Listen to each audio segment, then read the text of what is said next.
On va prier et je vais commencer ce message. Seigneur Jésus, merci d'ouvrir nos cœurs à ta parole. Merci de disposer nos cœurs à l'écoute de ton nom. Merci parce que tu es bon et on a pu le chanter au travers de la louange. Merci. Merci parce qu'il y a de multiples sujets de reconnaissance. C'est vrai, tout n'est pas parfait. C'est vrai, on aurait peut-être sujet de se plaindre pour ceci, cela, de voir le verre à moitié vide alors qu'il est peut-être à moitié plein. Seigneur, mais donne-nous, Seigneur, de contempler ta parole avec reconnaissance parce qu'elle est source de vie pour nous aujourd'hui. Au nom de Jésus. Amen. Alors le message que je vais vous apporter fait suite au message que je vous ai transmis il y a 2 semaines environ. Et je l'ai intitulé « Décide comment tu veux penser ». Décide comment tu veux penser, parler et vivre ta relation avec les autres. Il y a 1 semaine, donc, j'ai parlé de ce thème, enfin il y a 2 semaines, j'ai parlé de ce thème, découvrir la pensée de Dieu pour ma vie.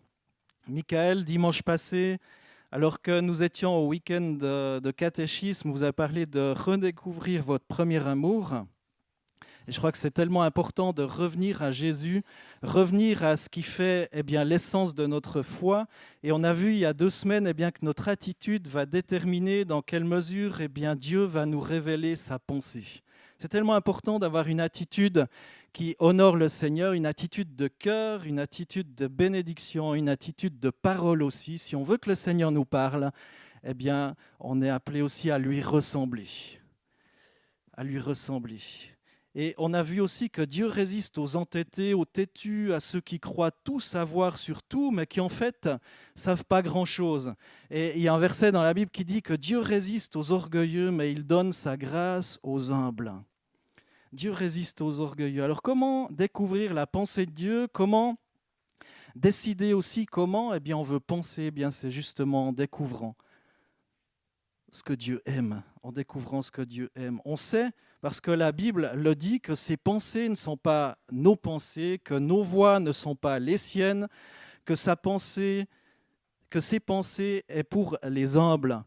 On sait que la parole de Dieu répond aussi à nos questions. En tout cas, j'espère que cette parole de Dieu réponde à vos questions. Et si vous avez des questions, c'est vrai, on peut se tourner vers des amis, on peut chercher toutes sortes de solutions dans des livres et autres, mais le livre principal qui nous donne des réponses au niveau de notre foi, au niveau de notre existence, c'est la parole de Dieu. Et c'est vrai que ça implique de la foi et de faire confiance à ce Dieu qui est créateur des cieux et de la terre. On sait que c'est aussi important d'être attentif à ce que nous pensons. Car très souvent, on devient ce qu'on pense être. Et il y a quelques semaines en arrière, Anita Pierce l'avait illustré très bien aussi au travers de différents messages, mais aussi peut-être certains ont acheté ces petites brochures, ces petits livres. Et un livre que j'aime bien, déjà rien qu'au niveau de son titre, qui me parle très fort, c'est « Choisis ta mentalité ». Et vous vous souvenez peut-être de l'histoire de la chenille et du papillon que je vous avais racontée. Cette chenille qui pendant toute sa vie de chenille va ramper le long de quelques plantes, va ramper par terre, puis un jour, elle va faire une longue sieste. Et quand elle se réveille, elle découvre qu'elle peut voler. À quoi est-ce qu'elle pense quand elle voit son nouveau corps élancé? Comme ça, ses petites ailes, ses superbes ailes, et elle peut voler. Alors qu'elle se traînait par terre jusqu'à présent, tout à coup, elle est comme transformée. Et c'est un petit peu ce qui se passe aussi lorsqu'on accepte Jésus-Christ comme Seigneur et Sauveur. Lorsqu'on passe par la nouvelle naissance, tout comme la chenille découvre sa nouvelle capacité à voler, on devrait être aussi ravis de découvrir cette capacité de vivre différemment, fidèlement, grâce à l'Esprit Saint. Est-ce que vous êtes heureux d'appartenir au Seigneur? Est-ce que ça change quelque chose pour votre vie? Et si ça change quelque chose pour votre vie, est-ce que vous le proclamez aux personnes qui vous entourent? Est-ce que vous le dites? Est-ce que ça change véritablement quelque chose? Et si oui, quoi? Parce que je trouve qu'un chrétien triste, c'est triste. Et ça ne fait pas envie. C'est une lapalissade, hein? Mais ça ne fait pas très envie. Quand vous voyez des gens qui tirent une tête très longue, parce qu'allongés par les soucis, les fardeaux, alors c'est vrai qu'on voilà, par empathie, par voilà, envie de soutenir, eh bien on va essayer de soutenir. Mais si toute sa vie, cette personne tire une tête très longue parce qu'elle a des fardeaux, elle est très critique, très négative, dans la douleur, dans la souffrance, eh bien finalement, eh bien, ce sera difficile de continuer de s'approcher d'elle parce que eh bien, ça fait comme un obstacle dans la relation. Et je pense que si les gens de la rue, si le peuple eh bien, qui est avec vous, les gens qui sont avec vous, vos collègues, vos amis, votre famille vous voient et vous dites c'est merveilleux, je vais tous les dimanches à l'église, mais que cette joie, elle est tellement intérieure et qu'elle se voit juste à l'intérieur de vous-même. Mais si vos collègues, votre famille, votre conjoint, vos enfants, eh bien, ne voient pas le bénéfice de cette foi sur votre vie, eh bien, peut-être c'est important de se poser des bonnes questions et de décider peut-être comment on veut penser. Et c'est vrai que grâce à l'Esprit de Dieu, eh bien, on peut aussi être dans cette joie. Même si les circonstances sont mauvaises, eh bien, je crois que le Saint-Esprit parle à notre esprit et nous dit aussi qu'on est des enfants de Dieu. Et rien que le fait d'être des fils et filles du Dieu vivant et vrai, eh bien, peut susciter de la joie. Moi, j'ai expérimenté tellement de fois, alors même que ça allait difficile, ça allait dur dans la vie, tellement de fois, eh bien, cette grâce de Dieu, la paix qui surpasse toute intelligence, toute connaissance.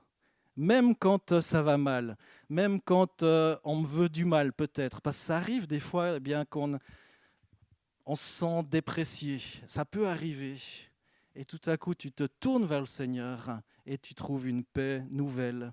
Les circonstances ne vont pas forcément changer comme ça du tac au tac, mais on a cette paix de Dieu. Je vais vous raconter une autre histoire, à part la chenille et le papillon.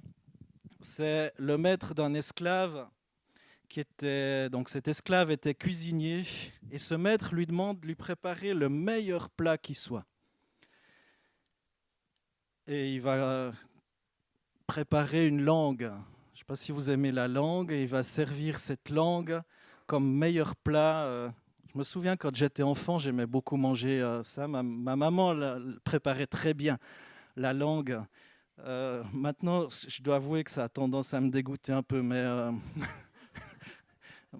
mais c'est très bon. En tout cas, je sais que j'appréciais ça beaucoup. Et voilà, cet esclave va servir à son maître une langue comme meilleur plat. Et quelques jours après, le maître lui commande le plus mauvais plat qui soit. Il lui dit, tu vas me servir le plus mauvais plat qui soit. Et le serviteur va concocter de nouveau une langue et va servir une langue à son maître.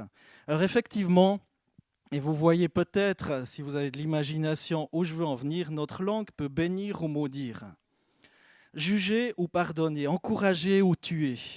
Et notre réputation se fait en grande partie par l'usage de notre langue. Ça peut être le meilleur plat qui soit ou le plus mauvais qui soit. Des dictateurs ont réussi à entraîner des peuples entiers dans le malheur, alors que des hommes remplis de sagesse d'en haut ont été des artisans de paix. La langue. La langue. Et le premier point que j'aimerais vous partager ce matin, eh bien, c'est surveiller votre cœur, surveiller votre bouche, surveiller, en d'autres termes, votre langue. La langue, un des organes que Dieu a créés pour notre corps, a de nombreuses fonctions pour notre bénéfice. Le goût, le langage. J'ai rencontré ces dernières années plusieurs personnes qui avaient perdu le goût. Et il semblerait qu'une bonne partie du goût, de la sensation du goût, eh bien, vient de la langue. Comme la plupart des parties de notre anatomie, on n'y prête pas forcément attention, à moins qu'on se brûle la langue. Ça vous est déjà arrivé? Vous brûlez la langue, ça fait vraiment mal. J'ai eu une fois une cloque sur la langue et c'est vrai que pour que ça passe, c'est pas terrible avec un liquide trop chaud ou qu'on se morde la langue par inadvertance. Là aussi, ça peut nous arriver et qu'est-ce que c'est désagréable. Ou encore des aftes sur la langue. Ah, ça c'est terrible. Et qu'est-ce que ça brûle? Enfin voilà, c'est désagréable. Donc on n'y prête pas forcément attention, elle est là. Elle est là, mais on se rend compte d'elle lorsque ça va un petit peu plus mal. lorsque tout à coup il y a quelque chose qui cloche. Et pourtant la Bible parle souvent de notre langue, parle souvent de notre façon de parler.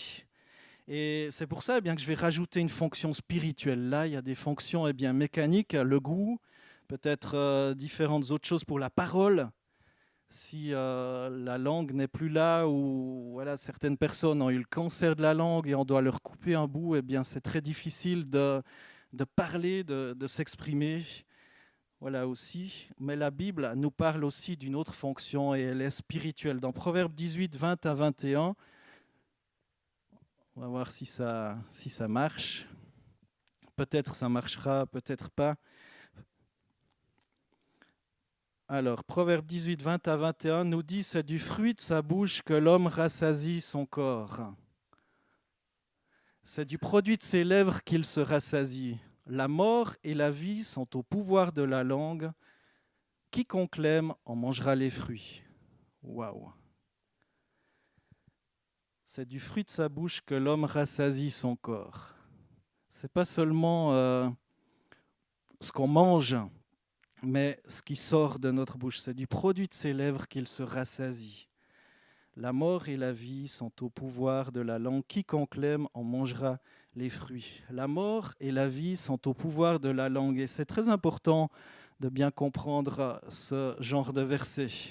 Et c'est une déclaration qui est très forte. Les ennemis de Jérémie, le prophète dans l'Ancien Testament, vont pas hésiter à dire « tuons-le avec la langue ». Ils vont dire que la loi, toutes ces choses, les sacrificateurs, même s'ils passent, ça ne va rien changer. Ils ne vont pas pouvoir atteindre Jérémie, le prophète, qui annonçait la parole du Seigneur, qui reprenait le peuple. Et là, ses ennemis vont dire « tuons-le avec la langue ».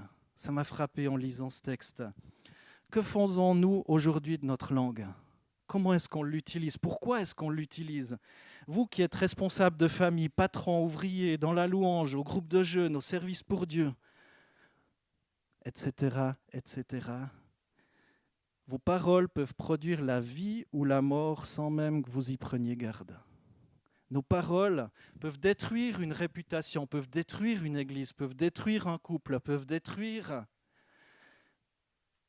Si des fausses accusations sont proférées contre quelqu'un, même si quelques années après, la personne est blanchie, sa réputation va être détruite. La vie et la mort sont au pouvoir de la langue. Et je voudrais vous lancer un défi en vous proposant de lire avec moi les quelques versets. Voilà, vous les recevrez sur une feuille tout à l'heure, et on pourrait en rajouter beaucoup parce que cette liste est non exhaustive qui souligne l'importance de ce qui sort de notre bouche, l'importance de notre façon de penser, l'importance de même ce qu'on proclame sur nous. Pensez aux fois où vous avez confessé un échec ou une défaite avant même de vivre cette défaite ou cet échec. De toute façon, j'y arriverai pas. De toute façon, je suis qu'un nul. Combien de fois des gens ont proclamé ce genre de choses sur leur vie ? De toute façon, ça ne sert à rien que je fasse ceci ou cela parce que j'ai toujours échoué. Combien de fois, finalement, on va être contaminé dans nos pensées en disant voilà, je suis un raté, je suis un nul, ça ne vaut pas la peine ou ça ne sert à rien d'essayer. Ou quand l'énervement, justifié ou non, l'a emporté sur la raison, et qu'on va sortir des choses sur d'autres personnes, sur d'autres situations, ou quand les oreilles d'une autre personne, un enfant, un adulte, un parent auraient été choqués par nos propos. La Bible dit aussi que si on a une pierre d'achoppement pour quiconque, un petit, même qu'il vaudrait mieux qu'on nous mette une meule de moulin autour du cou et qu'on nous jette au fond d'une rivière. Quelque part, nos paroles peuvent détruire, peuvent décourager d'autres par rapport à des situations, des personnes, différentes choses qui nous entourent. Vos paroles sont-elles un encouragement pour celui qui est abattu ? Est-ce que c'est un chant de louange qui monte vers Dieu ? Dans Ésaïe 50, verset 4, il est écrit « Le Seigneur l'Éternel m'a donné le langage des disciples. » pour que je sache soutenir par la parole celui qui est fatigué. Il éveille chaque matin, il éveille mon oreille pour que j'écoute à la manière des disciples. Le Seigneur l'Éternel m'a donné le langage des disciples, un disciple de Jésus-Christ.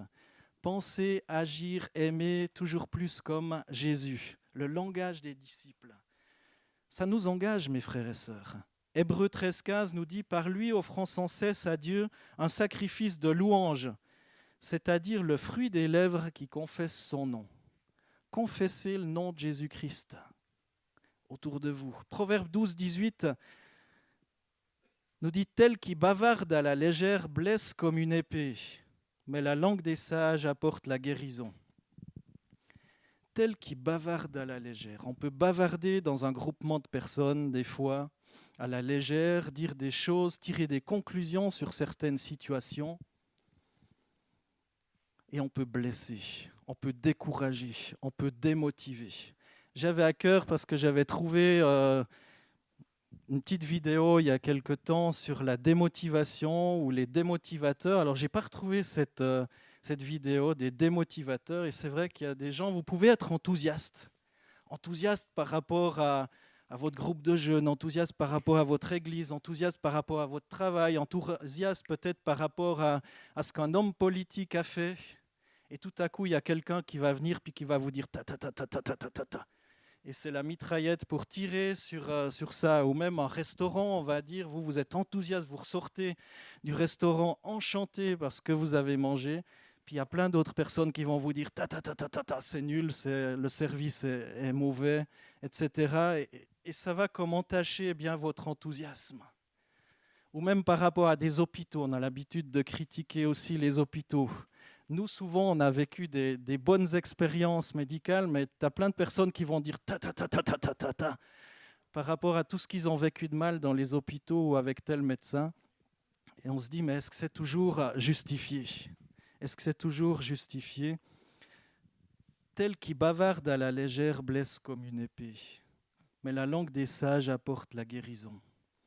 Psaume 34, versets 14 à 15 nous dit « Préserve ta langue du mal et tes lèvres des paroles trompeuses.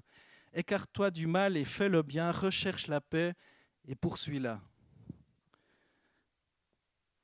Alors, il faut la rechercher et la poursuivre, la paix. Donc, il y a vraiment un grand job. Mais la première partie de ce psaume, préserve ta langue du mal et tes lèvres des paroles trompeuses. Éphésiens 4, 29 à 30. Et ça, c'est peut-être mon verset préféré. Et je vous promets que j'ai encore du job pour le mettre en pratique. Et parce que ce verset, eh bien, il est tellement engageant, impliquant, Éphésiens 4, 29 à 30, qu'il ne sorte de votre bouche aucune parole malsaine. Mais s'il y a lieu, quelques bonnes paroles qui servent à l'édification nécessaire et communiquent une grâce à ceux qui l'entendent. N'attristez pas le Saint-Esprit de Dieu par lequel vous avez été scellés pour le jour de la rédemption. Parfois on dit, voilà, on peut attrister le Saint-Esprit, on peut par nos péchés, par ceci, par cela. Et si on regarde le contexte par lequel eh bien, on peut attrister le Saint-Esprit, parce que c'est juste de regarder le contexte dans la parole de Dieu, c'est par rapport aux paroles, par rapport à ce qui sort de notre bouche. Qu'il ne sorte de votre bouche aucune parole malsaine. Tous les gros mots. Tous les gros mots. Toutes les paroles de critique, même si elles sont justifiées, est-ce qu'elles sont saines, est-ce qu'elles procurent une édification et communiquent une grâce à ceux qui l'entendent? Je ne parle pas de dialoguer voilà, dans le but d'améliorer ceci, cela avec les personnes concernées, mais tout ce qui se fait par derrière, ça s'appelle le travail de sape ou l'œuvre du diable, c'est selon. Dans tous les cas, le verset 30 nous dit « N'attristez pas le Saint-Esprit de Dieu par lequel vous avez été scellés pour le jour de la rédemption. » Donc si on ne veut pas attrister le Saint-Esprit, si on veut vivre la puissance du Saint-Esprit dans notre assemblée, dans nos vies, notre vie de tous les jours, eh bien, il est important de mettre en pratique ce verset. Et je vous dis, et je vous l'ai dit, que c'est un verset qui me défie énormément, qui souvent m'évalue lorsque je parle, où je me dis Seigneur, pardon, et on peut revenir vers le Seigneur. Mais c'est l'objectif qu'on doit se fixer, chacune. Colossiens 4, versets 5 à 6. Conduisez-vous avec sagesse envers ceux du dehors et rachetez le temps. Que votre parole soit toujours accompagnée de grâce, assaisonnée de sel, afin que vous sachiez comment il faut répondre à chacun. Ceux du dehors, c'est les non-croyants, ceux qui ne croient pas en Jésus-Christ comme Seigneur et Sauveur. Conduisez-vous avec sagesse envers ceux du dehors et rachetez le temps. Le temps est court. La Bible nous dit que Jésus revient. C'est un des messages de l'Évangile, un des messages de la Bible. Et c'est vrai que le temps est court. On n'a pas de temps à perdre, dit en d'autres termes. On ne sait pas quand Jésus revient, quand Jésus va revenir, mais on sait qu'il va revenir. De quelle manière, quand et comment, il n'y a pas grand-chose qui est dit. Mais il y a cette urgence qui est annoncée dans les Évangiles. Et c'est pour ça, en d'autres termes, Paul va dire « Perdez pas votre temps, que votre parole soit toujours accompagnée de grâce, assaisonnée de sel, afin que vous sachiez comment il faut répondre à chacun. » La grâce dans nos paroles, la grâce dans mes paroles. Proverbe 10, verset 11, « La bouche du juste est une source de vie, mais la violence couvre la bouche des méchants. » La bouche du juste est une source de vie. Est-ce que ma bouche est une source de vie ? Proverbe 16, 24, les paroles agréables sont un rayon de miel, douces pour l'âme et salutaires pour le corps. Un rayon de miel. Qu'est-ce que ça peut être bon le miel ? Les paroles agréables sont un rayon de miel. Douces pour l'âme, salutaires pour le corps. Il y en a pour tout notre être, corps, âme et esprit. Proverbe 13, 3, celui qui surveille sa bouche garde son âme. Celui qui ouvre tout grand ses lèvres court à sa perte. Voilà la sagesse. Celui qui surveille sa bouche garde son âme. La vie et la mort sont au pouvoir de la langue. Proverbe 15, 1, une réponse douce calme la fureur, mais une parole blessante excite la colère. Je crois qu'il n'y a rien à redire sur ce verset-là. On arrive bientôt au bout de ma liste.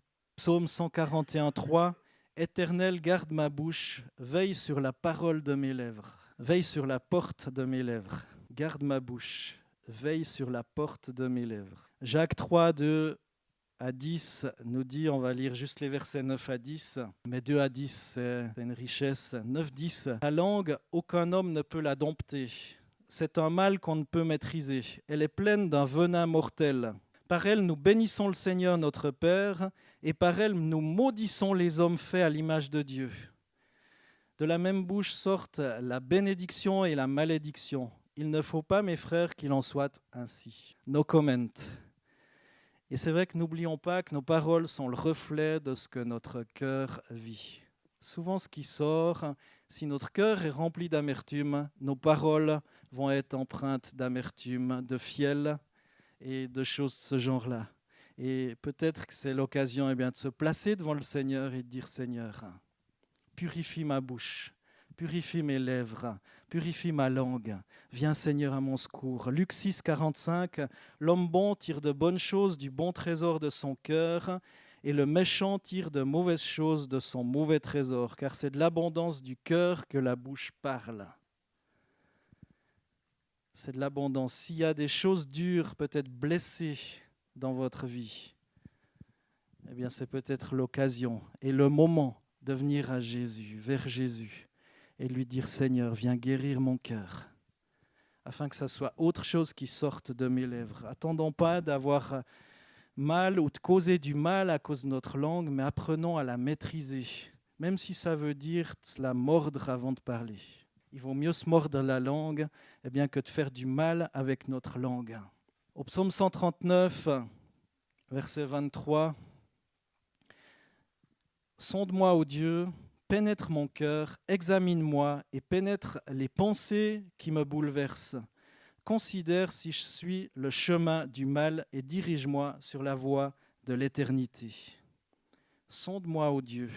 pénètre mon cœur, examine-moi et pénètre les pensées qui me bouleversent. C'est très sage comme prière, prière de David, de lui demander de sonder notre cœur. Qu'est-ce qui provoque cette blessure, cette amertume, ce fiel, cette critique, ce sentiment d'être constamment pas content, constamment râleur? Qu'est-ce qui provoque ça?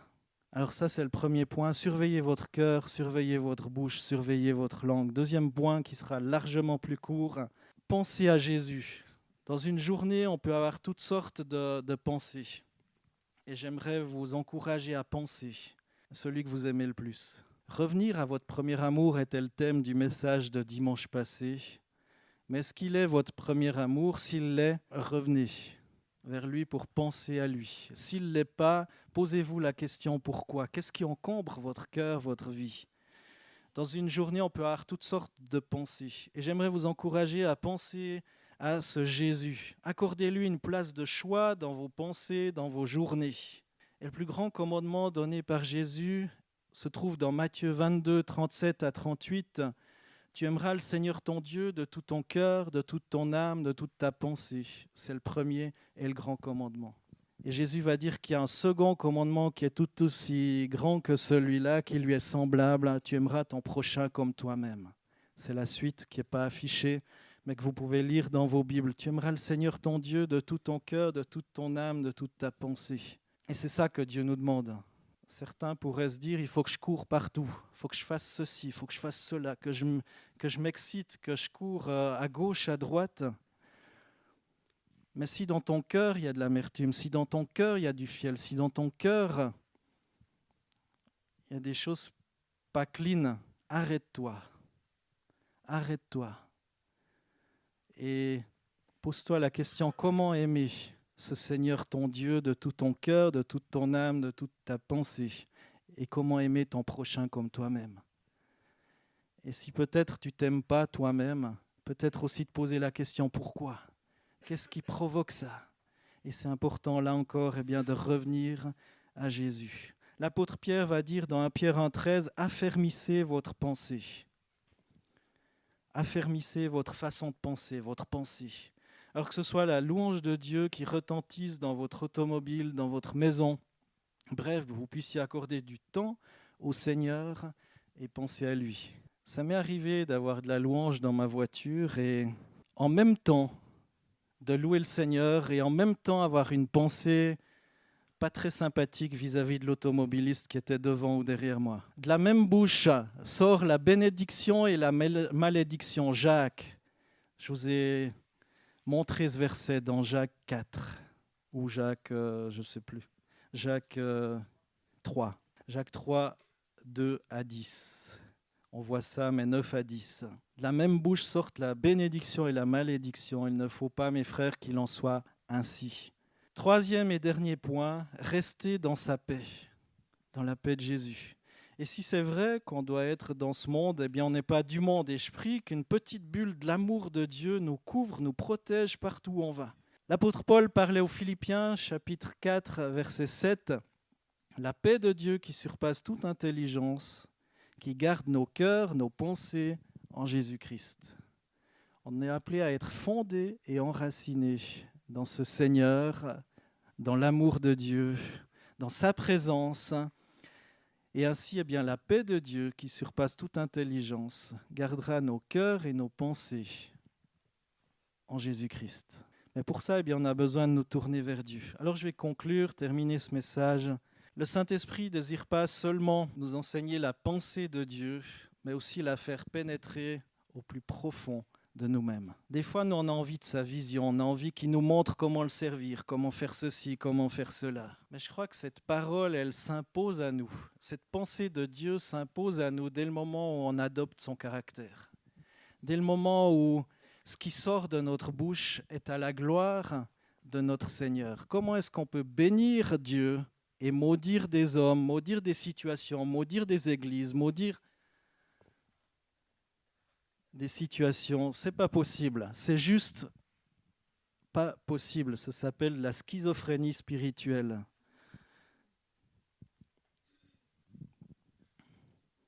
Sa pensée vient toujours de sa parole.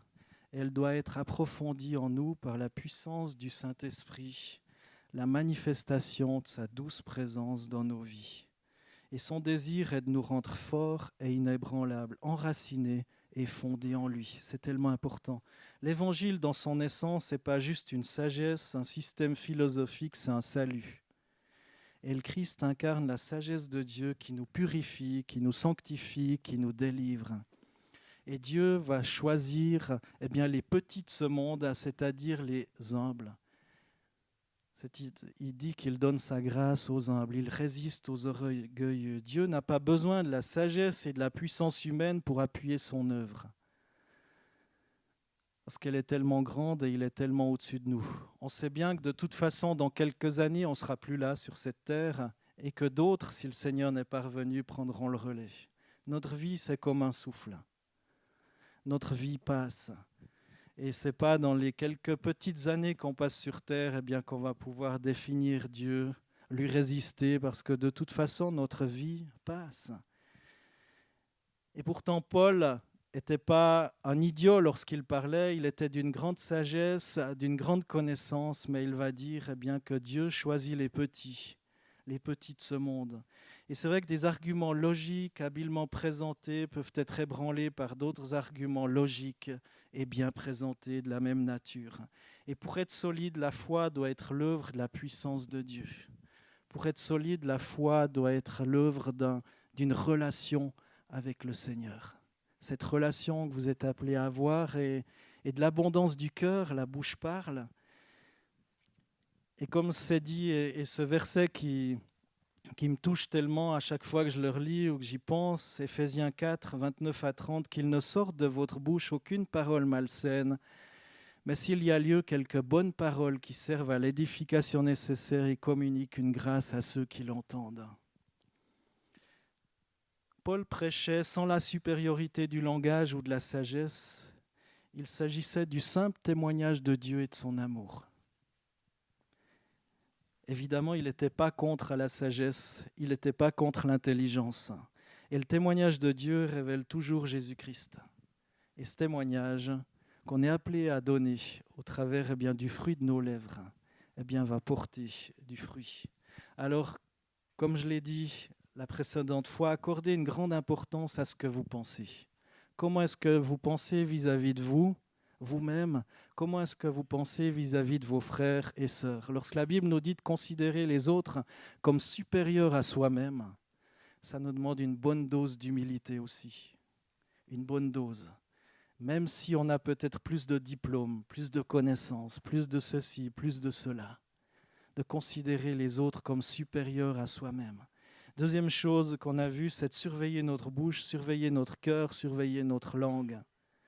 Troisième chose qu'on a vue, c'était l'importance de penser à Jésus. Et quatrième chose, cette paix qui vient s'imposer à nous dans notre vie, dans notre cœur. Est-ce qu'on la veut? Est-ce qu'on veut la chérir? C'est en tout cas ma prière pour ma vie, ma prière pour votre vie, qu'on puisse se tourner vers le Seigneur, qui seul est capable, si on lui demande, Éternel, sonde mon cœur, regarde si je suis sur une mauvaise voie, regarde si je suis sur une pente glissante. Regarde si ce qui sort de ma bouche sert à l'édification, communique une grâce à ceux qui l'entendent. Regarde, est-ce que ma façon de parler attriste ton esprit? Toutes ces choses-là, on peut les demander au Seigneur. Alors décide comment tu veux penser, parler, agir aujourd'hui, demain et chaque jour de ta vie. Décide comment tu veux vivre tes relations avec les autres. Je vous invite à fermer les yeux. Simplement réfléchir à ces interpellations. Ce n'est pas juste un message comme ça et puis vous ressortez de la salle, peut-être,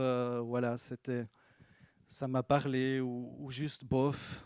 Mais juste dire comment est-ce que j'évalue ce qui sort de ma bouche? Comment est-ce que j'évalue ce qui est dans mon cœur? Est-ce qu'il y a de l'amertume? Est-ce qu'il y a de la rancœur? Est-ce que cette rancœur, elle se manifeste par des paroles blessantes? Des paroles de critique, des paroles qui vont salir d'autres aux différentes situations. Juste faire cette auto-évaluation de vous-même et pas juste dire, voilà, il y a ceci ou il y a cela qui va de faux, mais dire, Seigneur Jésus, Ce matin, je te remets cette partie de ma vie, parce qu'elle empoisonne mon cœur, elle me donne de l'amertume et elle me donne de mal parler. Seigneur, change mon cœur, change ma vie, change mes paroles. Et ça, vous pouvez le faire dans votre cœur comme une décision que vous prenez ce matin. Deuxième chose qui est totalement liée à ce qu'on vient de dire, c'est penser à Jésus. Est-ce qu'il est le premier dans votre vie? S'il ne l'est pas, qu'est-ce que vous pouvez faire pour qu'il le redevienne ou qu'il le devienne? Pensez à Jésus. Il a les sources de la vie. Et troisième chose qui est totalement liée également, c'est comment garder la paix centrée sur Jésus. Eh bien, en pratiquant ces choses, en surveillant votre langue, votre bouche, en restant centré sur Jésus, en étant fondé et enraciné dans sa parole. Et tous ceux qui ont pris une décision ce matin, vraiment de dire, ça, j'en veux plus dans ma vie, dans mon cœur, j'ai envie que ça change, je vous invite à vous lever à votre place. Et je vais prier. C'est vraiment une décision que vous venez de prendre au travers de ces différentes petites interpellations en disant, ça, j'ai envie que ça change, mais peut-être c'est plus fort que moi-même. Mais je vais tout faire, tout mettre en œuvre. Peut-être je vais demander la prière aux responsables de l'église ou au groupe de maison. J'ai envie que ça change et je vais mettre des choses en œuvre pour que ça change. Je vais tout faire peut-être pour marcher sur un chemin de guérison parce qu'il y a des blessures dans ma vie, mais je prends conscience que Dieu est celui aussi qui guérit les sentiments et les cœurs, qui guérit. Eh bien, Seigneur Jésus, tu vois ces frères et sœurs qui se sont levés. Seigneur, je te prie de les bénir afin qu'ils puissent retrouver leur premier amour ou simplement le trouver s'ils ne l'ont pas encore. Être centrés sur toi, Jésus. Aussi, tu vois les choses qu'ils ont à cœur de changer dans leur cœur, dans leur vie. Peut-être les blessures qui sont là depuis des années et qui n'ont pas trouvé encore un chemin de guérison. Seigneur, moi je veux proclamer, Seigneur, ce chemin de guérison sur leur vie, par la foi, en ton nom, Jésus-Christ. Proclamer, Seigneur, que tu es l'Éternel qui guérit, qui délivre, qui délie. Seigneur, rejoins mes frères et sœurs, Seigneur. Rejoins-moi aussi dans mon besoin, Seigneur. Accorde-moi aussi l'humilité nécessaire jour après jour. Selon ce qu'on vient de lire, d'entendre, Seigneur. Garde-nous, garde-moi, Seigneur, dans l'humilité. Seigneur, afin qu'on soit toujours dépendant de toi et de ta grâce, Seigneur, sans se considérer supérieur aux autres ou au-dessus de la mêlée. Mais Seigneur, dépendant de toi et de ta grâce. Bénis mes frères et sœurs, Seigneur, fortifie-les dans leur foi, dans leurs décisions. Seigneur, parce que c'est toi qui es capable de fortifier la foi de quiconque, Seigneur, s'approche de toi. Oui, c'est ton nom, Jésus, qui donne la solution. C'est ton nom, Jésus, ce nom merveilleux qui nous est donné et par lequel on est sauvé. Amen.